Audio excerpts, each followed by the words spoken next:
Saya diberi seorang anak, istri saya mengandung, sekarang masuk 7 bulan. Apa amalan afdal untuk saya sebagai suami untuk kebaikan kandungan? Perempuan yang sedang hamil itu hatinya risau, takut nanti melahirkan susah, takut nanti sesar, takut diganggu jin. Maka hatinya tenang dengan zikir, banyak-banyak sholawat. Allahumma sholli ala sayyidina Muhammad wa ala ali sayyidina Muhammad. Allahumma sholli ala sayyidina Muhammad wa ala ali sayyidina Muhammad. Makanya Pak Kiai selalu nyuruh, gimana nih Pak Kiai, istri saya hamil, baca surat Yusuf supaya hatinya tenang. Padahal tujuan Pak Kiai baca surat Yusuf supaya hatinya tenang dan anaknya soleh, tidak mau berzina seperti Nabi Yusuf. Cuman kadang ibu hamil ini salah sangka, disangkanya anaknya ganteng macam Nabi Yusuf. Pas lahir hitam komplain. Pak Kiai iki anaknya ireng piye iki? Pak Kiai orangnya sabar, nggak marah. Bojone ndi? Pas dia bojo, iki podo.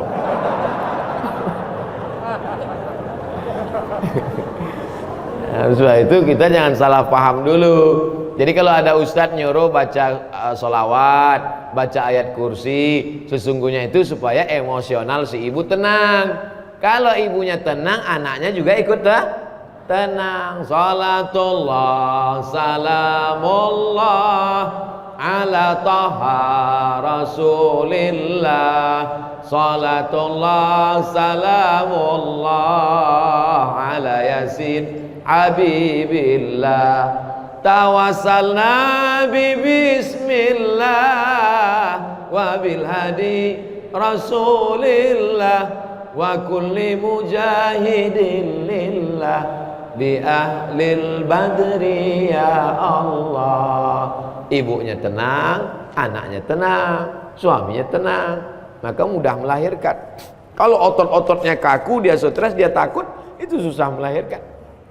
Tenang, mudah, asyik lahir. Mudah-mudahan ibu diberikan kemudahan, amin. Sekaligus Ustadz beri usulan nama. Anaknya laki-laki. Anaknya laki-laki, kasih namanya Hawari. Hawari artinya penolongku. Mudah-mudahan anak ini menjadi penolongmu nanti di akhirat, mendapat syafaat karena anak ini menjadi penghafal Quran. Hawari. Boleh ditambah belakangnya, depannya, terserahlah. Namanya saya kasih Septi Hawari Pak Ustadz. Kenapa Septi? Lahir September. Aduh, yang pakai bulan-bulan itu tak usahlah lagi. Nanti minta sama Habib, sama Ustadz lain supaya tambah namanya. 3 nama untuk paspor bisa umroh. Waalaikumsalam. Ustadz, ini ada lagi. Ustadz, saya mahasiswi semester 5. Cita-cita saya meninggal husnul khotimah. Subhanallah. Tetapi hobi saya berbuat maksiat. Enggak linear. Ingin mati tapi maksiat. Jujur saya selalu menyadari perbuatan saya, perbuatan yang salah, bahkan saya sering menangisinya. Tolong beri saya nasihat, amalan apa yang bisa menjauhkan saya dari perbuatan maksiat itu. Saya sudah bosan menangis atas dosa-dosa saya. Gitu Ustaz. Berdosa itu semua orang tahu, tapi penyebab apa membuat engkau berdosa, engkau mesti tahu. Dosa apa yang kau lakukan dan mengapa engkau berdosa, mesti tahu. Sehingga mudah kita mencarikan obatnya. Itulah gunanya kita diperiksa dulu sama dokter di USG, itu USG hamil. Di scan supaya dipastikan apakah dia usus buntu atau cancer, supaya jelas. Maka jangan sampai salah obat. Salah obat nanti jadi penyakit, racun. Oleh sebab itu maka diketahui dulu penyakitnya apa. Ini pertanyaannya umum, maka saya jawab secara umum. Pak Ustadz, saya bergelimang dosa. Dosamu apa? Penyebabnya apa? Dosa saya ini karena sebabnya ini. Cepat atasi. Dosa ini penyebabnya ini. Obatnya ini, atasi ini. Karena secara umum biasanya dosa hinggap kalau kita selalu sering sendirian. Maka jangan sendirian. Harus berjamaah. Buat komunitas. Saya senang anak-anak muda ini punya komunitas-komunitas. Saya banyak jumpa komunitas. Kamu dari komunitas mana? Saya dari komunitas jombloan fisabilillah Pak Ustaz. Mantap. Kamu komunitas mana? Saya komunitas petato tobat Pak Ustaz. Mana tatomu nggak kelihatan? Nih. Ada satu titik. Kamu komunitas mana? Saya dari komunitas subuhan berjamaah Pak Ustaz. Bagus. Nah, jadi yang pertama jangan sendiri, jangan pernah sendiri. Sekarang ini komunitas tazkiyah. Nanti pulang ke kos-kosan, mulai setan mendekat. Maka di komunitas kos-kosan juga cari komunitas kos-kosan yang islami. Saya dapat berita katanya di sekitar Bogor tazkiyah punya tempat tinggal yang islami. Betul tuh. Nah ini terjaga dia.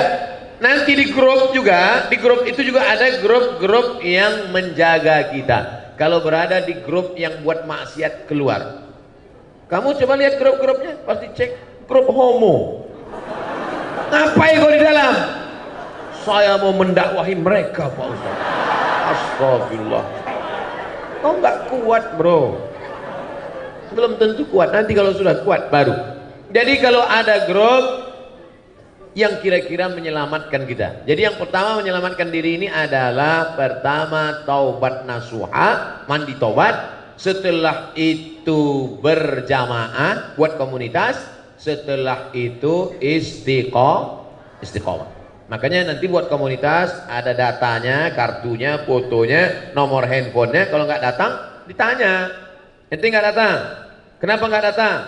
Ada ketuanya, ada. Nah, jadi insya Allah terjaga dia. Pertama taubat, yang kedua komunitas, yang ketiga istiqomah. Maka insya Allah kalau tiga ini dijaga, selamat kita. Mudah-mudahan yang mau bertobat, segera tobat sebelum malaikat maut datang. Ingat, malaikat maut datang tidak pernah melihat akte kelahiran. Jangan kalian pikir karena semester 5 malaikat masih lama. Semester 2 aja banyak yang gol. Wallahu a'lam bishawab. Apa hukum rokok? Merokok, saya tak merokok. Apa hukumnya debitur yang mau hijrah tapi masih memiliki kewajiban di bank dan hanya mau membayar tunggakan pokoknya saja tapi tak mau membayar tunggakan bunganya? Laporkan dia ke polisi. Kau dulu waktu minjam duit ini tak tahu kau neraka. Sekarang giliran bayar baru kau bawa neraka. Ini kan negara hukum. Jadi bapak-bapak kan negara hukum. Kan dulu kan ada tanda tangan materi 6.000. Saya akan bayar pada tanggal sekian. Kalau tidak barang akan disita. Kalau tidak, nah itu. Jadi tak bisa dia berkata, saya tak mau bayar bunga. Bunga ini haram. Jadi dulu yang nanda tangan ini siapa? Hantu. Jadi saya kasih tahu sama yang mau hijrah-hijrah. Kalau kau mau hijrah, kau bom. Kalau kau takut ini riba, ada aset yang bisa dijual, ada kos-kosan, ada tanah, jual, bom kan ke sini, bam, selesai tutup, baru hijrah. Begitu caranya. Tak ada yang bisa kubom Pak Ustaz. Kalau kubom ini meledak semuanya, Hiroshima Nagasaki ini Pak Ustaz. Kau bayar aja cicilannya sampai lunas, bayar sampai selesai. Begitu, karena kita tinggal di negara kesatuan Republik Indonesia yang dipakai adalah hukum konvensional. Oleh sebab itu maka sesuai dengan perjanjian, bayar selesaikan. Kalau bisa dibom, bom. Kalau tak bisa, lunasi cicilan sampai habis. Apa itu bid'ah? Bid'ah membuat sesuatu yang tidak dibuat oleh Nabi Muhammad SAW.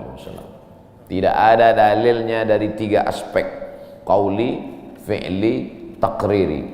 Perbuatan yang tidak ada dalilnya bid'ah. Jangan dikatakan perbuatan yang tidak dibuat Nabi bid'ah. Perbuatan yang tak ada dalilnya bid'ah. Karena kalau dikatakan yang tidak dibuat Nabi bid'ah, Nabi tidak pernah pakai peci. Tunjukkan saya mana hadis Nabi pakai peci. Berarti peci ini bid'ah. Nabi mimbarnya tangganya dari depan. Ini masjid tangganya dari belakang. Berarti mimbar ini bid'ah. Mimbar Nabi tangganya ada di depan, 3 lantai, 1, 2, 3. Jadi yang dimaksud dengan bid'ah perbuatan yang tidak ada dalilnya. Misalnya jam 12 siang ada bapak-bapak di panas terik tegak menghadap matahari. Pak, bapak mau ngapain? Aku mengagungkan Allah di bulan Rajab. Bid'ah itu, karena tidak ada dalilnya sama sekali. Tapi selama ada dalilnya, tidak boleh kita katakan orang itu melakukan perbuatan bid'ah. Malam Jumat baca Yasin, kumpul 10 orang baca Yasin. Yasin wal Qur'anil Hakim innaka laminal mursalin. Bid'ah. Loh, coba lihat dalilnya. Yang dibacanya itu Quran apa Quran? Quran. Baca Quran apa pahala? Yasin itu Quran atau enggak Quran? Quran. Man qara'a Yasin fi lailatin, siapa yang baca Yasin suatu malam, asbaha maghfuran lah, subuhnya sudah diampuni dosanya.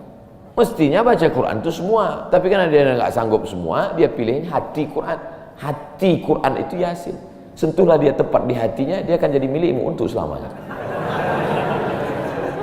Makanya orang sebelum ngapal Quran semua, yang dihafal hatinya dulu. Itu sebelum ngapal Quran, yang dihafal hatinya dulu. Apa hati Quran? Ya, Yasin. Tapi jangan hatinya aja seumur hidup, yang lain juga. Nah, jadi jangan salahkan orang baca Yasin. Baca Yasin bid'ah. Loh, Yasin kan Quran. Baca Yasin malam Jumat nggak masalah. Seumur hidup baca Yasin masalah. Karena banyak surat yang lain. Baca juga Al-Fatihah, Al-Baqarah, Al-Nisa, Ali Imran, An-Nisa, Al-Maidah, Al-An'am. Nah, jadi mudah. Perbuatan tidak ada dalilnya bid'ah. Selama ada dalilnya tidak bid'ah. Ustadz Abdul Somad, saya nama tak boleh sebut, menjaga kode etik jurnalistik. Mohon bantuan Ustadz untuk menyampaikan sedikit tentang zakat profesi. Jangankan sedikit, banyak pun jadi.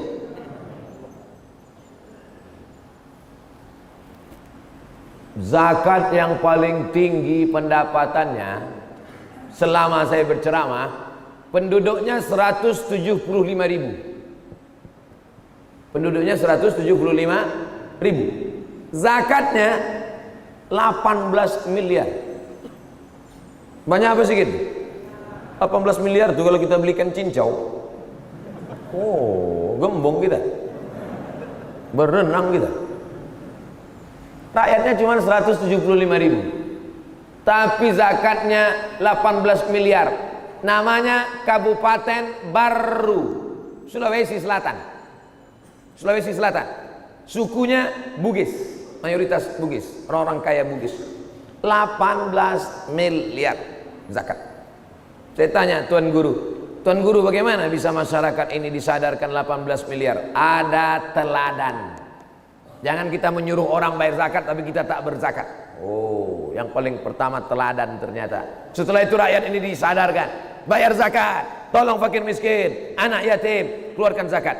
Gaji 2,5%. Profesor Dr. Muhammad Farid Wajdi dari Al-Azhar Mesir dari tahun 1971 sampai 1985. Pulang dari Al-Azhar, ketua Basnas. Nah ini yang paling banyak zakat ini dari PNS, dari guru, dari pegawai. Habis itu baru petani, nelayan, bisnismen membayar zakat. 85 gram emas. 85 gram emas kalau sekarang 42.500.000 dibagi 12. Kalau begitu satu bulan 3,6. Siapa saja yang berpendapatan 3,6 maka kemudian dipotong 2,5%. Tapi Ustadz, kata Profesor Dr. Farid Wajdi yang alumni Azhar ini, Ustadz Somad, sehebat apapun kita menyampaikan zakat, kalau tidak ada motivasi dari pejabat, bupati, DPR, omong kosong, ceramah tak laku Pak Ustadz, bebuih mulut kita. Bayarlah zakat, naik ke atas mimbar, bayarlah zakat. Jamaah tidur. Tapi bupati tak perlu dia berteriak, pelan aja, bayar zakat ya. Kalau kami tak mau Pak, siap-siaplah kalian. Dikit aja. Buat matre 6.000. Saya yang bertanda tangan di bawah ini pegawai. Pas cerita zakat tiba-tiba rusak nih. Ada sabotase nampaknya. Saya yang bertanda tangan di bawah ini pegawai kabupaten. Kalau saya tidak membayar zakat, maka saya siap dicampakkan ke pulau yang paling jauh dekat dataran Tiongkok. Tidak ada cara lain menyelamatkan umat ini kecuali dengan aturan. Awalnya keterpaksaan. Apa kata pepatah Melayu? Allah bisa karena biasa. Kalau sudah terbiasa dia bayar zakat, insya Allah kita selamatkan masyarakat ini.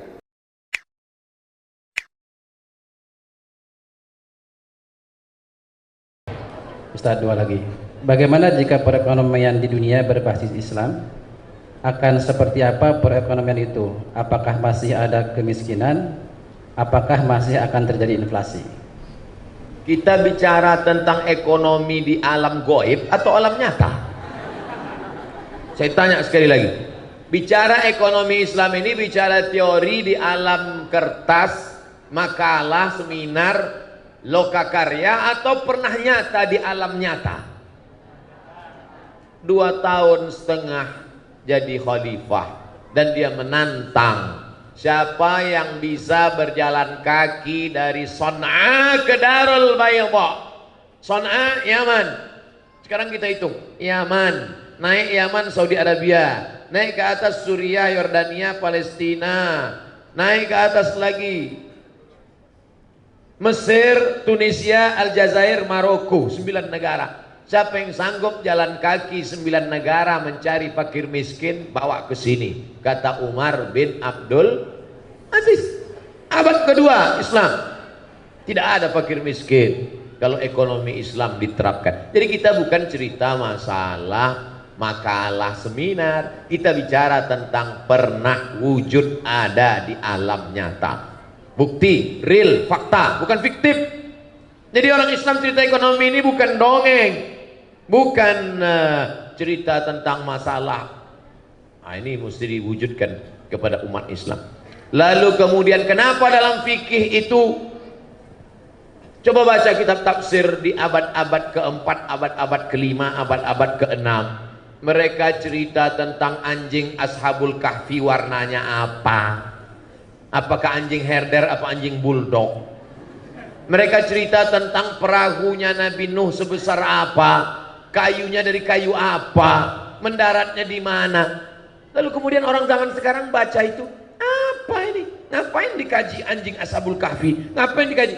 Justru kalau dilihat dari sisi lain, begitulah hebatnya ekonomi zaman itu sampai mereka memikirkan sesuatu yang berlebihan karena memang makan cukup, kehidupan luar biasa, ekonominya mapan, sampai mereka berpikir tentang sesuatu yang tak terpikirkan oleh manusia sekarang. Sekarang kenapa orang tidak produktif? Gimana mau produktif? Ekonomi morat-marit, tunggang langgang, lintang pukang.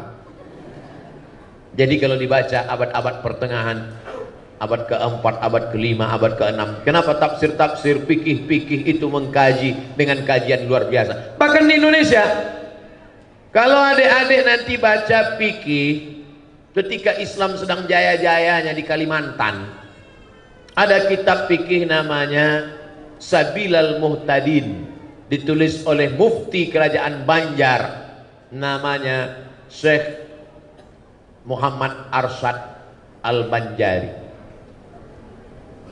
Dikaji tentang masalah sesuatu yang tak terpikirkan oleh manusia, saking kan mapannya ekonomi mereka saat itu. Andai ada seorang pergi ke hutan, bisa konsen? Masih bisa? Andai ada orang pergi ke hutan, sampai di hutan turun hujan gerimis, maka dia pun masuk ke dalam gua, berteduh di dalam gua. Setelah berteduh dalam gua, hujan pun reda. Lalu dia keluar dari dalam gua melanjutkan perjalanan. Ternyata gua tempat dia berteduh tadi rupanya, maaf, kemaluan raksasa. Apakah dia wajib mandi junub? Orang sekarang kalau baca itu, ngapain dikaji masalah ini? Ini kan nggak penting.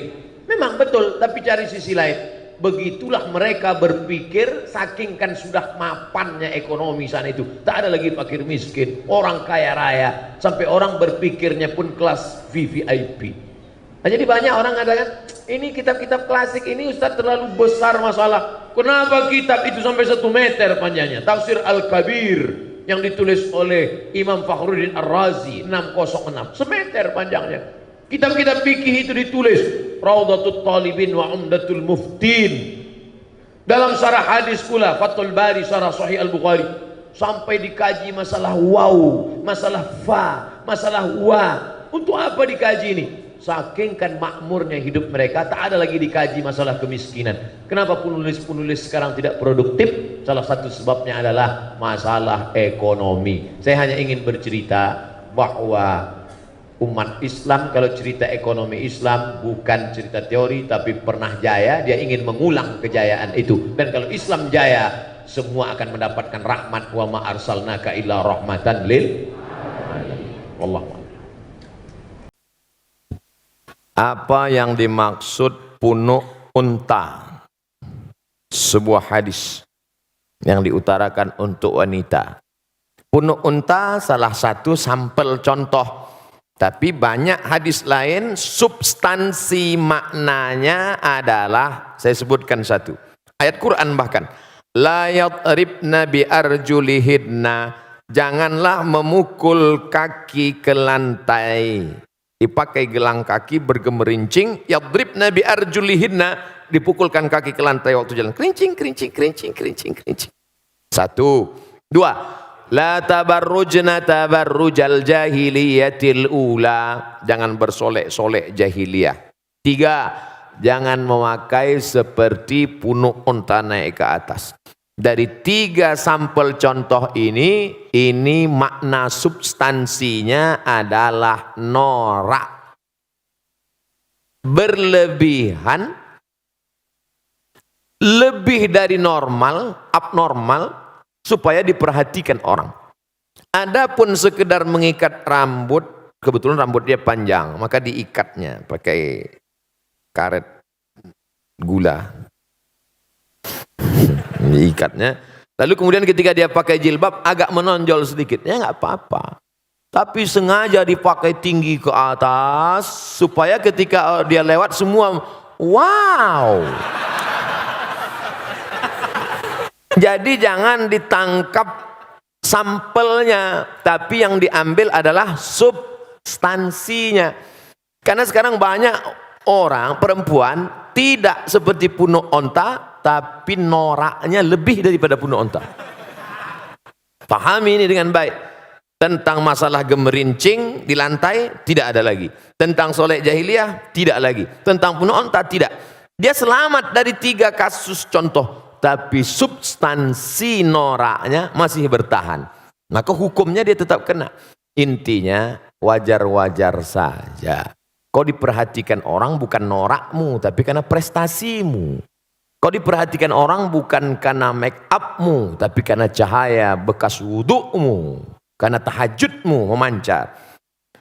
Ini kan ingin mencari hati orang supaya suka.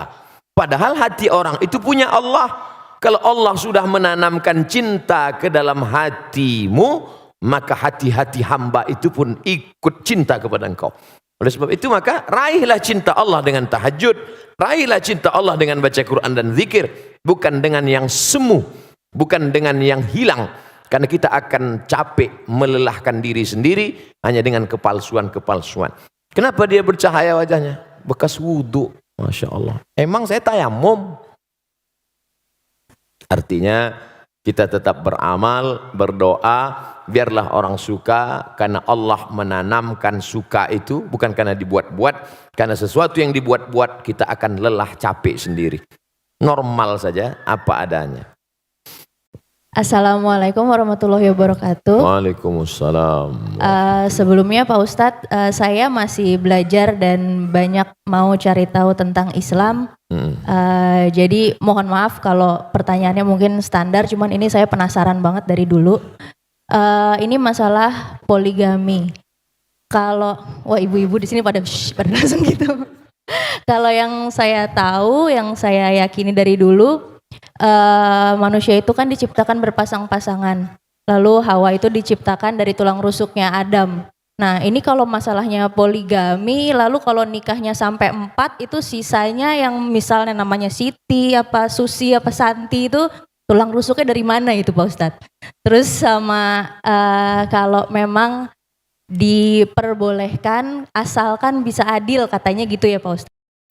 Ini kalau menurut Al-Quran sendiri adil itu tolak ukurnya seperti apa Pak Ustadz? Karena kan kadang-kadang kalau Rasulullah mungkin kita tahu untuk adil pasti bisa, nggak mungkin nggak gitu kan. Tapi kalau suami yang manusia biasa, kadang istrinya aja setiap kali ngeliat mukanya istighfar gitu kan, banyak-banyak istighfar. Terus dia mau poligami itu gimana caranya Pak Ustadz ngomongnya? Baik. Makasih Pak Ustadz. Pertama, bahwa hadis tentang khuliqatil mar'atu min dila', perempuan diciptakan dari tulang rusuk, bermakna kiasan. Tulang rusuk melindungi jantung atau jantung melindungi tulang rusuk? Tulang rusuk yang melindungi jantung. Perempuan itu tulang rusuk, laki-laki itu jantung. Maka perempuan yang melindungi laki-laki. Makanya dalam Quran disebut hunna libasul lakum wa antum libasul lahun. Perempuan menjadi pakaian bagi laki-laki, menutupi segala cacat, aib dan kekurangannya. Maka tulang rusuk menjadi pelindung bagi laki-laki. Nah, jadi jangan dipahami tekstual lalu sebelum menikah minta surat catatan dokter berapa yang hilang tulang rusuknya. Nah, saya nggak mau nikah sama kamu, tulang rusukmu hilang 3, berarti bini kau 3 katanya. Ini yang pertama. Yang kedua, Nabi Muhammad SAW menikah dengan Khadijah monogami 25 tahun. Monogami, istri tunggal. Baru poligami sekitar 10 atau 12 tahun. Mana yang lebih lama dalam kehidupan Nabi? Monogami atau poligami? Nampak jawaban serentak. Monogami. 3, ayat tentang turun fankihu ma tabalakum minan nisa'i masna, nikahilah perempuan 2, wa thulatha, nikahilah 3, wa ruba', nikahilah 4. Ayat itu nyuruh nambah atau mengurangi? Mengurangi. Karena dulu orang Makkah istrinya unlimited edition. Maka turun ayat ini untuk menyuruh kurangi. Maka yang saat itu bininya 10, dia pilih-pilih, setelah fit and proper test, delete 6. Tinggalkan 4. Ayat ini dulu mengurangi, bukan menambah. Yang keempat, bahwa dalam Islam poligami adalah solusi emergency door. Karena ini kalau tidak dibuka pintu sebelah kiri ini, pesawat akan meledak. Nah, makanya ada di satu daerah seorang pergi kondangan, istri tua, istri muda bisa jalan. Maka orang heran, kenapa? Itu kok bisa gitu? Itu istri mudanya itu yang meminangkannya istri tuanya. Ditanya orang, betul ibu minangkan? Iya. Kenapa ibu pinangkan? Daripada aku mati katanya. Ini suamiku ini 300 tenaga kuda ini kata dia. Ini solusi emergency door. Ada di sebagian orang, ada di sebagian tempat, dan sekarang banyak orang lebih mau, mas kamu mau selingkuh lah. Yang penting seksnya sehat. Oh, tak bisa begitu. Dalam Islam ada aturan agama yang menjaga keselamatan. Islam itu datang menjaga 5. Hifzul aqli, menjaga akal. Jangan pakai sabu-sabu, narkoba. Hifzul nafs, menjaga diri. Jangan bunuh diri, haram. Hifzuddin, menjaga agama. Jangan kotori akidah. Hifzul mal, menjaga harta. Jangan riba, jangan mencuri, jangan merampok, jangan merampas.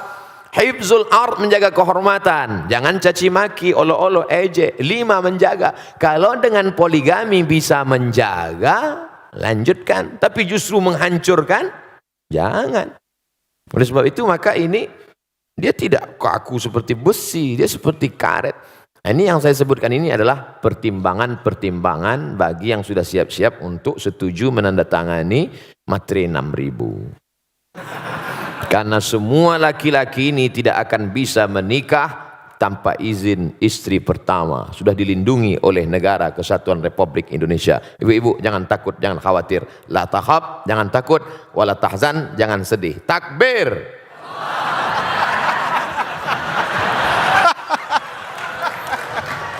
Ustaz, ada 3 lagi? Boleh?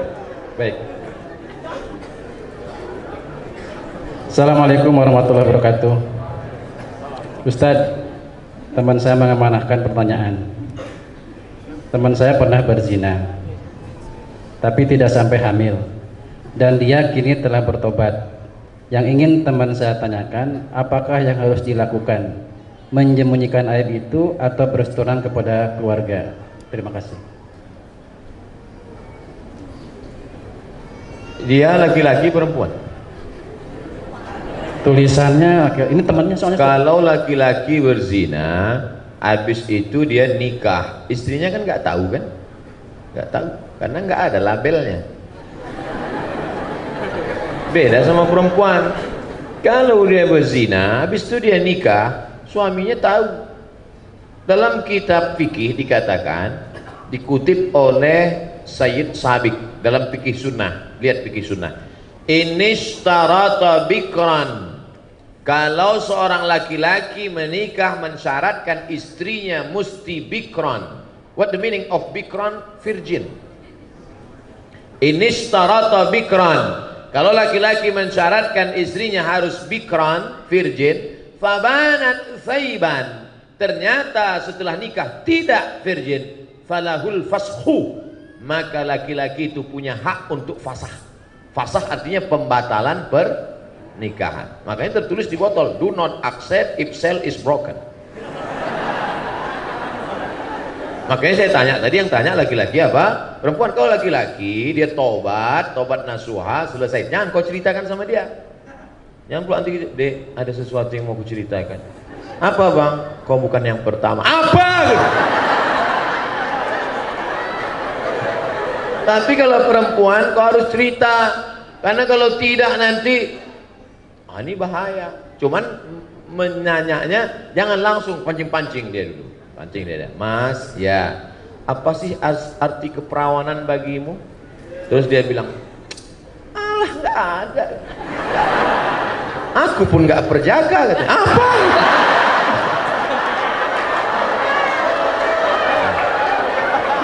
Jadi hati-hati. Kalau memang dia siap menerima, lanjutkan. Tapi kalau tidak, itu nanti bisa menjadi fasah namanya. Apa namanya? Fasah. Fasah itu artinya pembatalan pernikahan karena laki-laki punya hak. Ini hati-hati perempuan. Mudah-mudahan Allah menjaga kehormatan anak-anakku sekalian. Amin ya Allah.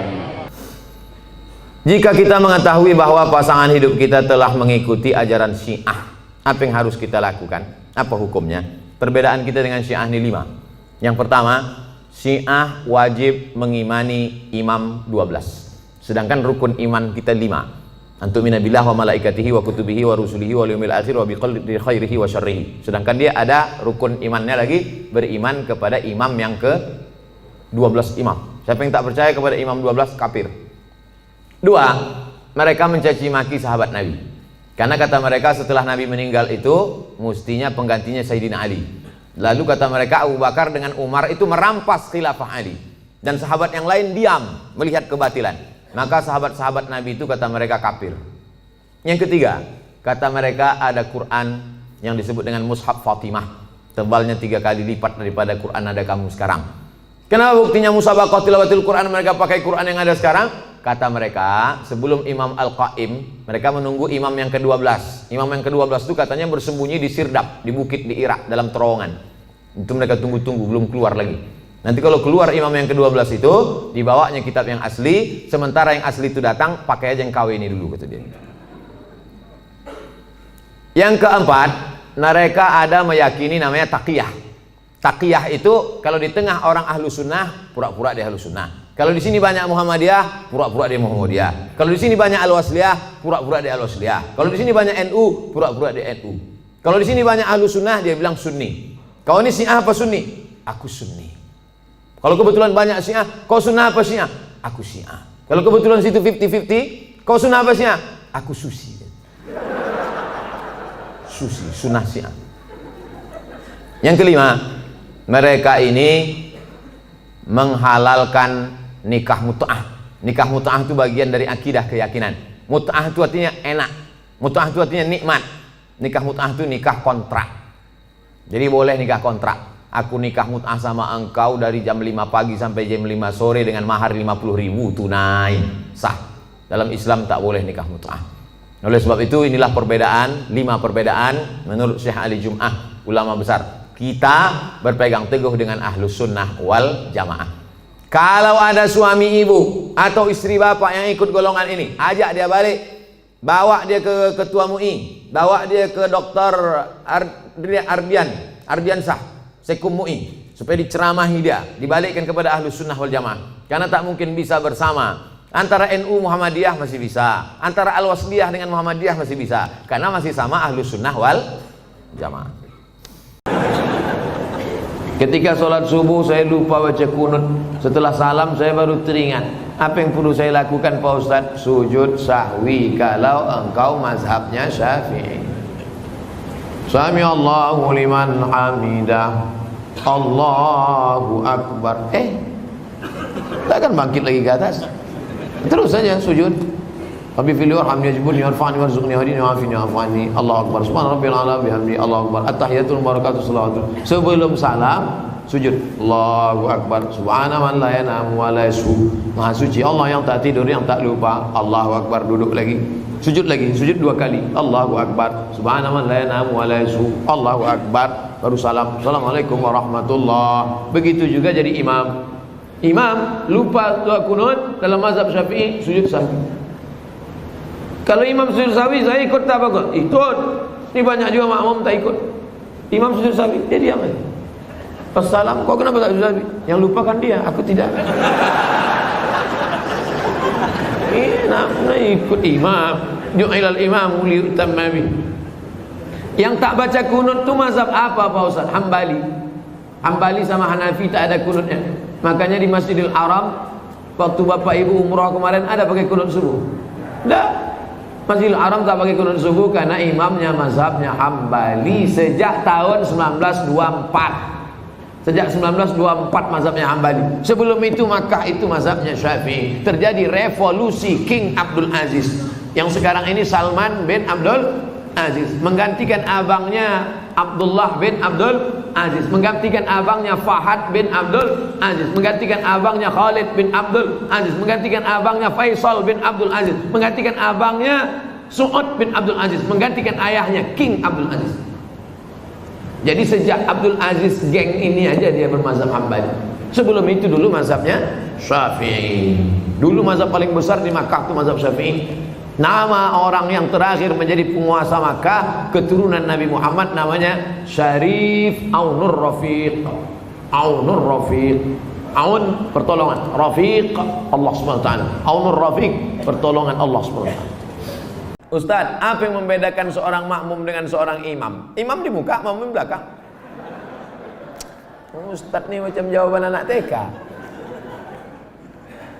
Al-imamu junnah. Imam itu penanggung jawab. Faqiraatul imam qiraatul makmum. Bacaan si imam menjadi bacaan makmum, maka bacaan imam mesti sempurna. Syarat menjadi imam 14. Buka dalam kitab Al-Fiqhul Islami wa Adillatuh Syekh Wahab Zuhaili menurut mazhab Syafi'i. Yang pertama, wali. Jadi kalau berkumpul orang di kota Medan ini, siapa yang paling layak menjadi imam? Wali kota. Kalau wali kotanya tak sanggup jadi imam, yang tak usah bersuara, imam zuhur, asar. Diangkat imam. Imam yang kedua namanya imam ratib. Diangkatlah imam ratib. Kalau di Masjidil Haram itu Syekh Abdurrahman Sudais. Itu diangkat oleh raja, oleh sebelum Salman, sebelum lagi Abdullah, sebelum lagi Fahad. Nah, itu imam paling tinggi wali. Yang keduanya adalah imam ratib. Yang ketiga ahfazuhum, yang paling banyak hafalan Qur'annya. Jadi kalau kumpul kita ramai-ramai, siapa yang paling layak jadi imam? Inilah yang hafiz. Ini sekarang banyak orang salah nih, maju anak hafiz di depan, tuanya udah nikah dia. Pak, dia memang belum nikah tapi hafal Quran. Bapak udah nikah berapa kali, tak apa-apa juz amma. Memang belum nikah, tapi Quran itu di kepala dia. Ini tinggal klik keluar Quran. Bapak klik keluar hutang. Apakah ada taubat bagi orang yang telah melanggar sumpah itu, Pak Ustadz? Dia sudah memain-mainkan nama Allah. Maka menembus sumpah itu hanyalah sekedar menembus perbuatannya, tapi perbuatan dia. Salah satu la yanzurullahu ilaihim. Ada 3 orang yang tidak dipandang Allah pada hari kiamat. La yukallimuhumullah, tak diajak bicara oleh Allah. Walahum azabun alim. Mereka diazab dengan azab yang amat sangat menyakitkan. Siapa itu? Orang yang bersumpah palsu, terutama dalam berdagang. Berapa ini harganya? Aku tak ada ngambil untung, ini aku jual modal aja nih, demi Allah. Mana ada orang jual modal? Kau kalau bohong jangan 4 kali. Tak ada orang jual modal, pasti dia ngambil untung. Udahlah bohong, mau melakukan barang, itu tak dipandang Allah, tak dilihat Allah pada hari kiamat. Apalagi yang bersumpah-sumpah itu, pakai Quran pula itu di atas. Saya bersumpah akan menjadi PNS, bersedia ditempatkan di seluruh Indonesia dari Sabang sampai Papua, bersedia 3 hari tempat sana, balik ngurus surat pindah. La ilaha illallah Rasulullah. Mudah-mudahan yang sudah bersumpah nih taubatnya diterima Allah SWT. Banyak juga.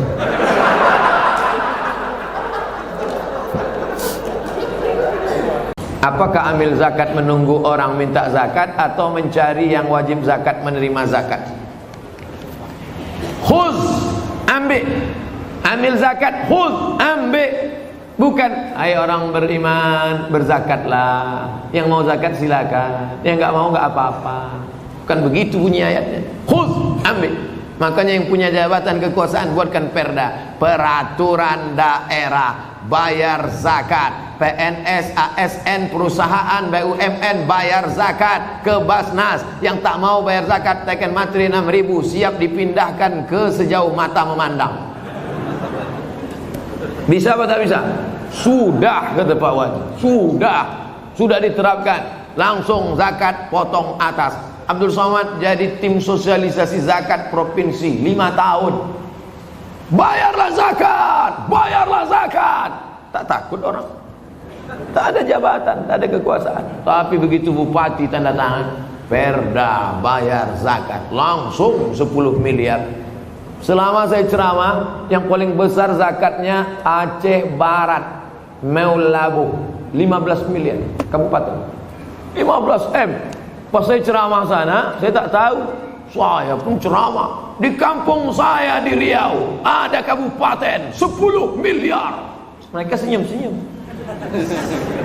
Pas makan, berapa tadi Ustaz? 10 saya bilang. Kami 15 kata. Dalam hati saya Abdul Somad akan datang kalau mau ceramah tanya dulu. Pastikan kita lebih besar. Maka saya ingat betul itu. Mau labuh itu 15 M dulu 4 tahun yang lalu. Sekarang lebih besar lagi. Pak Ustadz yang kami cintai, so sweet. Saya punya teman seorang peruqyah. Peruqyah itu artinya ustadz yang bisa ruqyah. Jangan ke dukun. Kalau ini diganggu jin, diganggu setan, jangan ke dukun, tapi pergi ke ustadz ruqyah. Kalau untuk Medan Sumatera Utara namanya Ustadz Musdar Bustaman LC, penulis buku ensiklopedia ruqyah. Cari di internet, Musdar Bustaman LC. Kakak kelas saya waktu di Mesir dulu, jenggotnya segini. Belum dibacanya ayat kursi, baru menengok jenggotnya, sehat orang.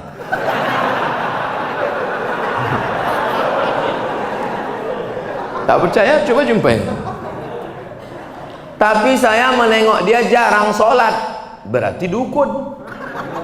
Apalagi sholat berjamaah. Apakah setiap bacaan yang dibacanya mendapat keberkahan Pak Ustadz? Maka casingnya ruqyah, tapi isinya berkawan dengan jin. Idza ra'aitar rajul, ini kata ulama tasawuf. Idza ra'aitar rajul, kalau kau tengok ada orang yatiru fil hawa, bisa terbang di atas awan, yamsi 'alal ma', berjalan di atas air, terbang di atas awan, berjalan di atas air. Jangan kau sangka dia wali Allah, tapi tengok bagaimana dia melaksanakan perintah Allah. Tak solat, wali setan. Solat sikit, wali murid.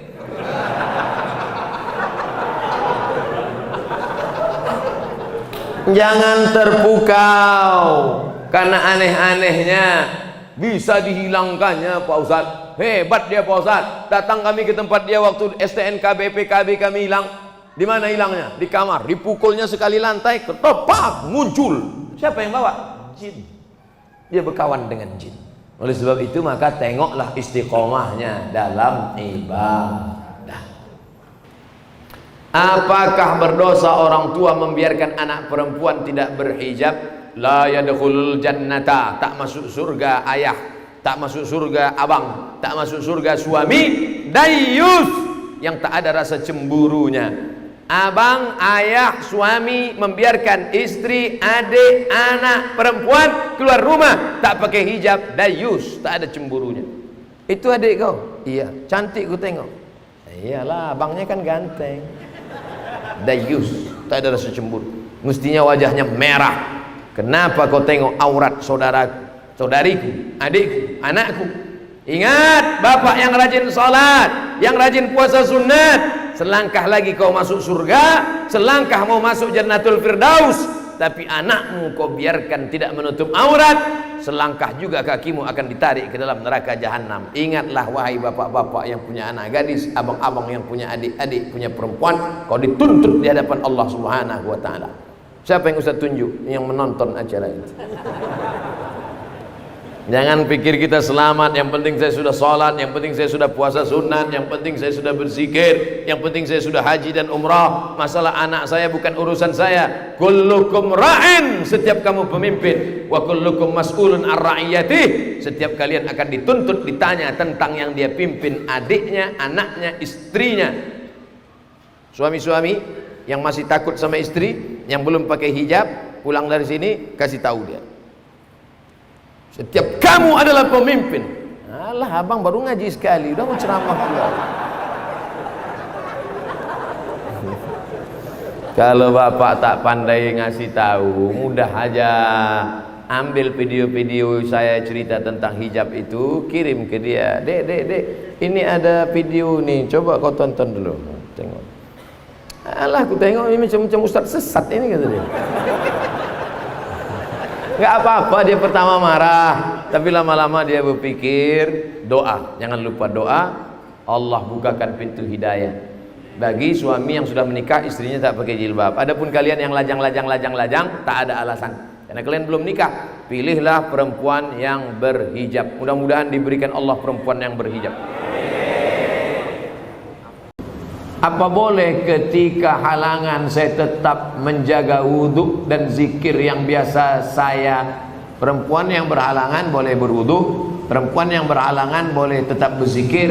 Yang tak boleh baca Quran, tak boleh baca Quran, tak boleh pegang Quran, tak boleh i'tikaf di masjid, tak boleh tawaf, tak boleh sholat, tak boleh puasa. Adapun berzikir tetap. Baca Quran yang ayat fungsinya sebagai doa boleh. Mana itu ayat sebagai doa? Naik kendaraan, subhanalladzi sakhkhara lana hadza wa ma kunna lahu muqrinin. Itu adalah ayat Quran, tapi fungsinya waktu naik kendaraan sebagai doa. Rabbana atina fid dunya, itu doa.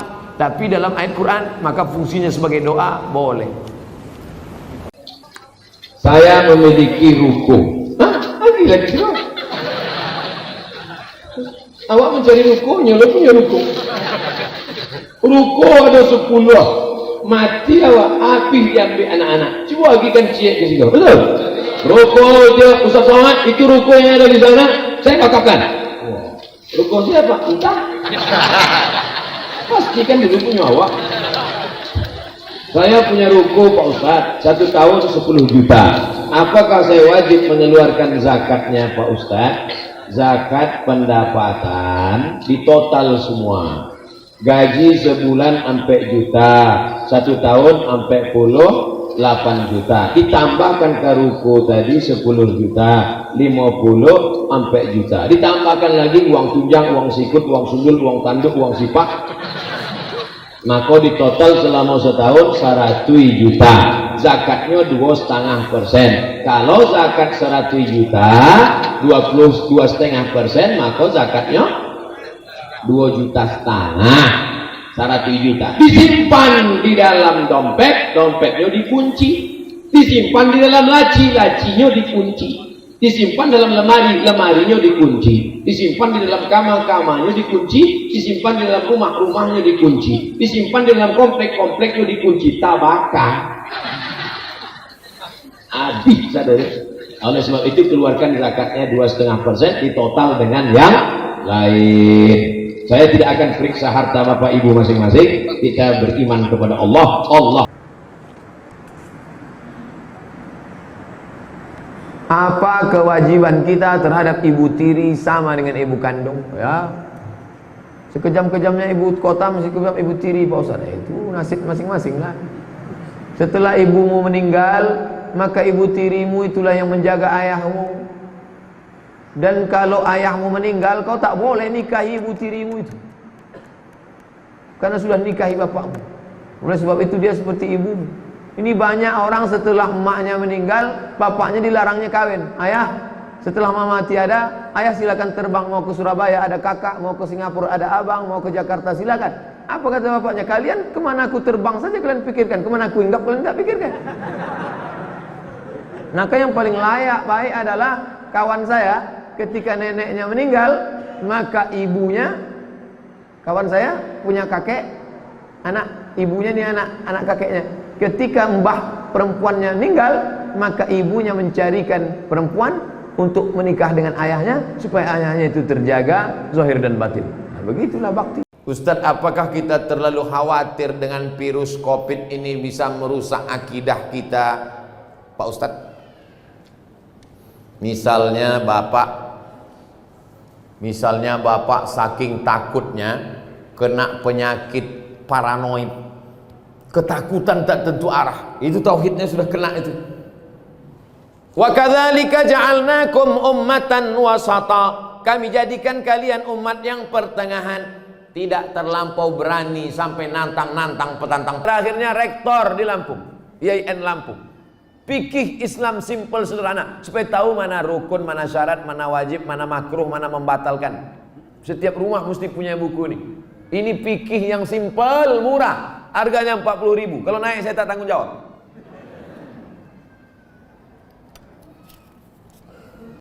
Mulai dia ngejek. Apakah masih ada hadis yang belum dibukukan, tapi hanya dalam bentuk proses musalsal dari musnid ke musnid lainnya? Hadis-hadis itu dibukukan pada pertama penulisan. Ditulis sejak zaman Nabi, lalu kemudian dibukukan oleh para ulama. Apa beda penulisan sama pembukuan? Penulisan ditulis tapi tidak pakai bab, acak saja tulis seperti yang dilakukan oleh Abdullah bin Amr bin As. Lalu kemudian setelah itu barulah dibukukan. Kitab hadis yang paling tua yang ada sekarang kitab Muwatta, ditulis oleh Imam Malik bin Anas. Lalu kemudian berlanjutlah kepada Bukhari belakangan. Bukhari, Musannaf Ibnu Abi Syaibah dulu. Lalu Bukhari tahun 2056, Muslim 256 Bukhari, Muslim tahun 261. Ahmad bin Hanbal di atas, Imam Syafi'i di atasnya lagi. Ahmad bin Hanbal 241, Imam Syafi'i 204, Imam Malik 179. Ada tak hadis dari syekh ke syekh yang tak ada dalam buku? Ada di buku. Hanya saja orang tetap menjaga musalsalat bil musafahah, musalsalat bil awaliyah, musalsalat bil zikir. Di buku ada. Hanya saja dia mengambil dari syekh untuk apa? Lit tabarruk, ngambil barokah. Saya pun saya ambil. Ada di buku. Kalau mau di buku ada. Ar-rahimuna yarhamuhumur rahman yarhamuhum fil ardi yarhamukum man fis sama. Tapi kemarin waktu ke Indragiri Hilir berjumpa dengan Syekh Syekh Muhammad Idrus Hashim. Saya pegang tangannya, Syekh Ajiz ni minta saya ijazah musalsal, kasihnya.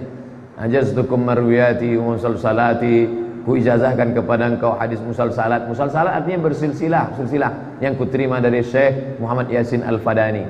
Syekh Idrus mengambil dari Syekh Muhammad Yasin Al-Fadani, Makkah Al-Mukarramah, bersilsilah sampai ke Nabi SAW. Itu lit tabarruk, untuk ngalap barokah. Kalau ada adik-adik mengambil dari kitab Sahih Bukhari, boleh. Apa namanya? Wijadah. Cara mengambil hadis itu ada 8. Yang paling tinggi sama, mendengar langsung. Yang kedua qiraah, guru dia membaca, guru mengangguk. Tapi yang paling ada namanya wijadah, kita dapat di buku. Tapi jangan baca sendiri, bacakan ke guru. Nah, ini tentang masalah hadis yang musalsal tapi juga ditulis dalam kitab.